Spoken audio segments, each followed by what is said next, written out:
Many seek the path to victory, but only one can stand glorious over all. At the old world's heart stands the Empire. Karl Franz must prove worthy of the Warhammer.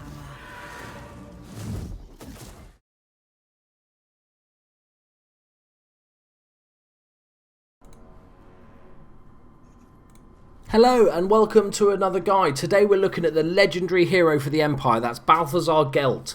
His full title is the Supreme Patriarch is one of the Colleges of Magic most powerful and skillful wizards of the Gold College, hence him looking like a sort of gold statue.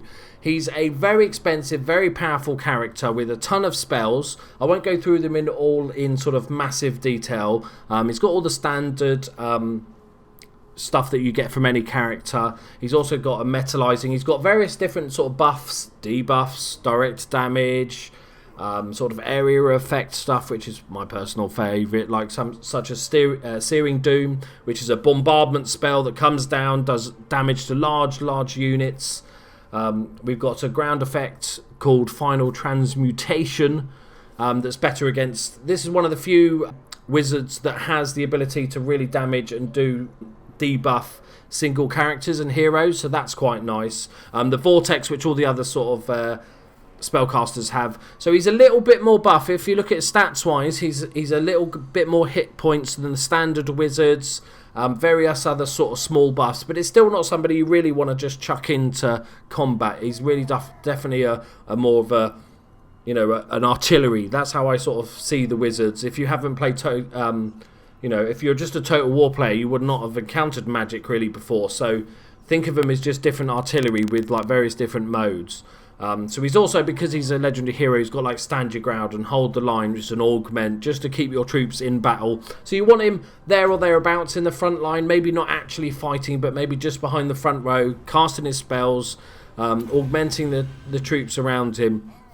So the first spell we're going to look at is the Vortex, which is an interesting one. It's a small area of effect on the ground, and there it is there. But once you cast it, and it does lots of damage, it moves randomly of its own accord for about 12 seconds, I think it is, or something. So don't use it too close to your own troops, because that could just go horribly wrong. In many tabletop games I've played as Empire, when you cast that Vortex and you end up swallowing half your own troops. So Searing Doom we're going to look at now, which is the bombardment spell. It's ground targeted again. As with all spells, to stop them being overpowered, the enemy troops do get a notification that a spell's coming. So you will often see this sort of grey smoky circle a couple of seconds before, just to give the troops a chance to get out of the way. Otherwise, like, magic would just destroy this game and own it, basically. You would be nothing without magic. This just allows a bit more balance to the troops and a bit more chance to get away from these horrible spells, because some of them are ridiculous amounts of damage.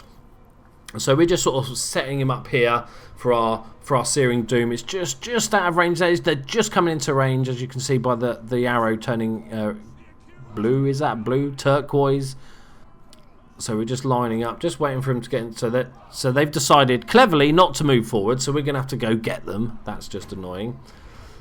So here we go. So we should be in range now.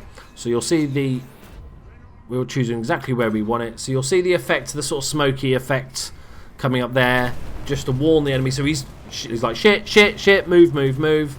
We still do a fair bit of damage there, but nothing if you just didn't get any notification.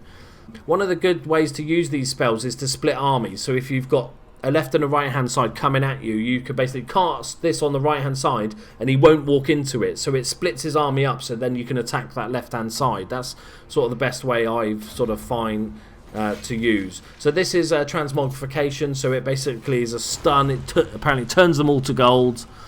This is cast on a unit, so it can't miss, and it just basically freezes them, stuns them for a while. So that about sums up Balhasar Gelt. He's a very expensive character. I think he might be worth it in obviously the bigger armies. Keep him out of combat. Use all your artillery magic and kick some ass. Thank you very much for joining me, guys. Hit that like button, and I'll see you in the next one.